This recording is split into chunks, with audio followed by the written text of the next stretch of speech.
Olá, pessoal! Você está assistindo o canal de Maria da Paz, sempre buscando conhecimento. Então, pessoal, continuemos a buscar conhecimento, não é isso? Muito bem.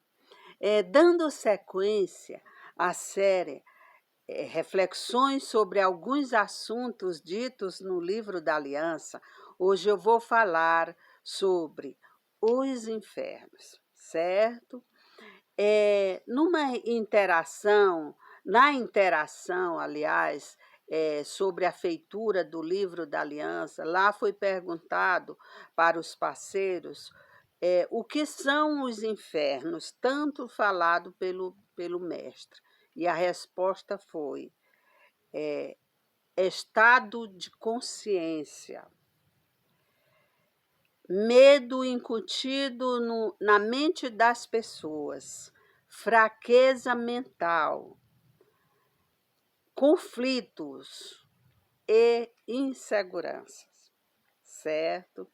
Então, sobre isso, não querendo entrar na questão religiosa, mas a doutrina espírita, ela se aproxima um pouco do que Lirith falou sobre os infernos. Para a doutrina espírita, o inferno, que eles chamam de umbral, é um lugar que você vai de acordo com a situação que você se encontra no momento do desencarne.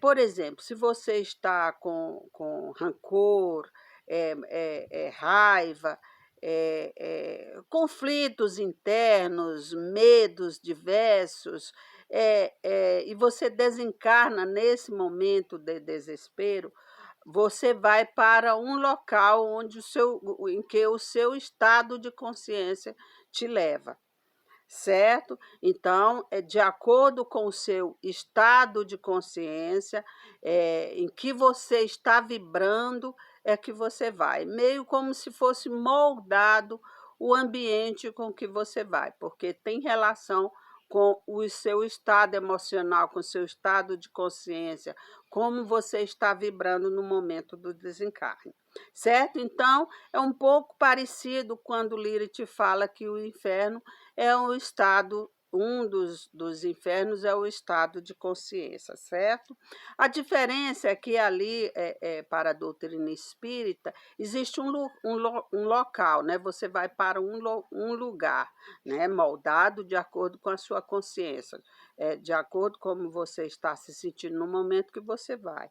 E já a minha compreensão sobre a resposta de Lirith é o seu estado mental, né? O inferno estaria dentro de nós, de acordo com o nosso pensamento, como a nossa mente está, como a gente se coloca na vida, né? Então, essa seria a diferença. Esse inferno estaria dentro de nós, enquanto que o outro, apesar de ter a ver com o estado de consciência, você vai para um local de acordo com a sua consciência. Estando nesse local ali, até enquanto você não desapegar dessa emoção, você fica ali até você ser socorrido e ir para um local de estudo, de treinamento, né? Ter um novo discernimento da vida do momento em que você está, do que você está. Você entra numa nova consciência, digamos assim, porque você vê as coisas de forma diferente do momento que você é socorrido. E você só é socorrido quando você muda esse estado de consciência, tá certo? Assim é o entendimento da doutrina espírita. Então, vamos falar sobre cada um desses itens que Lirith falou, né? Vamos conversar um pouco, refletir um pouco sobre esses itens. O primeiro é o estado de consciência. Então, O estado de consciência, entendo que é como a gente conduz a nossa vida. A gente conduz a nossa vida de acordo com o nosso estado de consciência.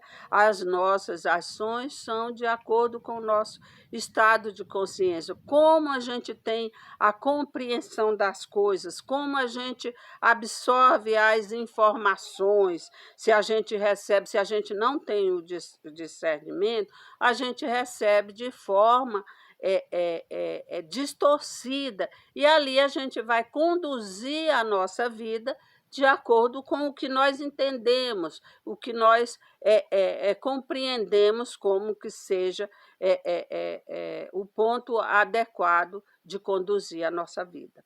Tá certo? E a outra questão é o medo incutido na mente das pessoas. Veja que ela falou o medo incutido na mente das pessoas, e não só o medo, né? Porque o medo, ele tem o seu lado positivo, né?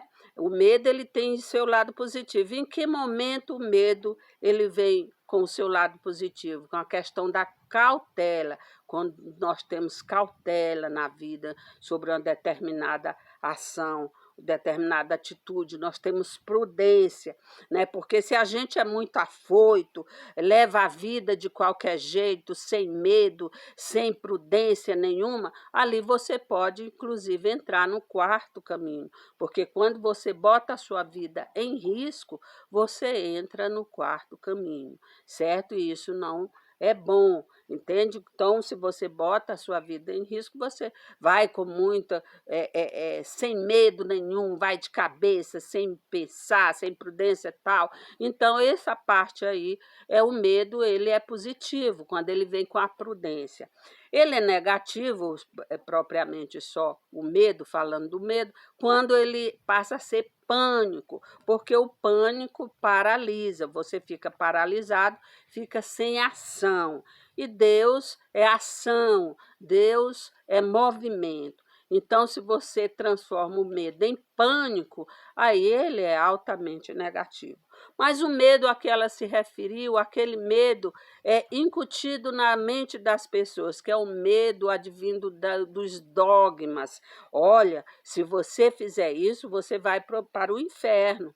Se você fizer aquilo, você vai para o inferno. Então, você leva a sua vida de acordo com esses dogmas, como é falado para você que você deve conduzir a vida. E você tem aquilo como certeza, então você vive nesse medo, tá certo? A outra situação é a questão da fraqueza mental. Essa fraqueza mental, ela é muito importante, porque se você tem a fraqueza mental, você é facilmente manipulado. Se somos fracos mentalmente, somos facilmente manipulados. Quando eu entrei em DACA, ali na terceira viagem, na terceira atividade de campo, nós tivemos um treinamento sobre um exercício para saber se a gente seria facilmente manipulado ou não, porque isso é muito importante. Já falei para vocês sobre algumas caminhadas em Dáquila, e lá nós temos a caminhada da fortaleza mental. É no morro, quem já conhece o morro, ouviu falar do morro, ou já esteve lá, ou nunca foi, ou vá pela primeira vez, é bom fazer essa caminhada da fortaleza mental. É muito importante para o nosso dia a dia, para que a gente não seja manipulado de acordo como querem conduzir a nossa vida. Eu, na família mesmo, quando eu era adolescente, eu lembro que tinha um membro da família que ela falava que ela recebia um conselho, alguém falava algo para ela e ela atendia, que legal, é isso mesmo, vou fazer assim. Outra pessoa falava sobre o mesmo assunto, mas de forma diferente, ela já ia atender, aquela já achava que era correto. Então, ela disse que tinha essa dificuldade de tomar decisões. Aquele último conselho, aquela última informação, era a informação que ela tinha como certo, entendeu? Era a informação que ela iria obedecer, entre aspas, né. Então, essa questão da fortaleza mental é muito importante, que a gente não se deixe conduzir facilmente, que a gente não seja manipulado, que a gente tenha discernimento, saiba digerir as informações e tenha o discernimento com aquilo que a gente recebe, tá certo? E o outro ponto é a questão dos conflitos, né? Esses conflitos têm a ver com os rancores, as mágoas, os bloqueios, aquelas situações que a gente traz ao longo da nossa vida e não desapega daquelas coisas que aconteceram lá no passado, você traz para o presente, você sai do passado, mas o passado não sai de você. Você, em tempos, você fica vivenciando aquela situação, com mágoa, com rancores, criando conflito, vive num conflito interno, causando conflitos externos, porque você vive nesse ciclo vicioso, falta flexibilidade. É necessário que a gente tenha flexibilidade, não seja tão rígido conosco ou com os outros, e isso traz muito conflitos internos que podemos considerar que seria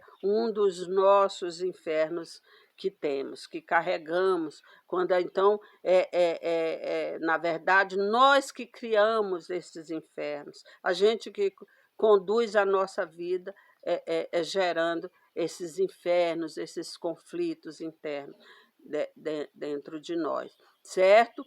E o outro ponto é a questão da insegurança. Essa insegurança é também um ponto muito difícil, porque ele abrange basicamente todos os outros esses infernos que foram citados, né? A insegurança, ela tem a ver com a autoestima, né? Você não se sente capaz de agir, você não sente capaz de fazer determinadas coisas. Ou se você vê um colega de trabalho, ou um vizinho, ou alguém da família fazer, ser próspero e tudo, você às vezes vem, traz junto da insegurança, traz junto a inveja e vai criando situações difíceis, conflituosas dentro de você, tudo por causa da insegurança. Você não se sente capaz, então você tem a inveja do outro que é capaz. Você diz: por que que o outro consegue e eu não consigo? Porque eu não tenho sorte, ou isso ou aquilo, e transforma uma coisa pequena numa coisa monstruosa, grande, difícil de resolver. E a insegurança, por questões da autoestima também, pode trazer depressão, que é a frequência mais próxima da morte. Então, tudo isso é muito sério. Então, na verdade, nós temos que conduzir a nossa vida para o estado de graça e não para o estado de tristeza, que seriam esses infernos que traz bloqueios para a nossa vida e atrapalha na nossa caminhada evolutiva. Tá certo? Então, era isso que eu queria trazer para vocês hoje, essa reflexão sobre esses assuntos, né? Espero que tenham gostado, e o recadinho de hoje é: sejamos mais flexíveis, tá certo? Tenhamos todos um ótimo dia e até o próximo vídeo.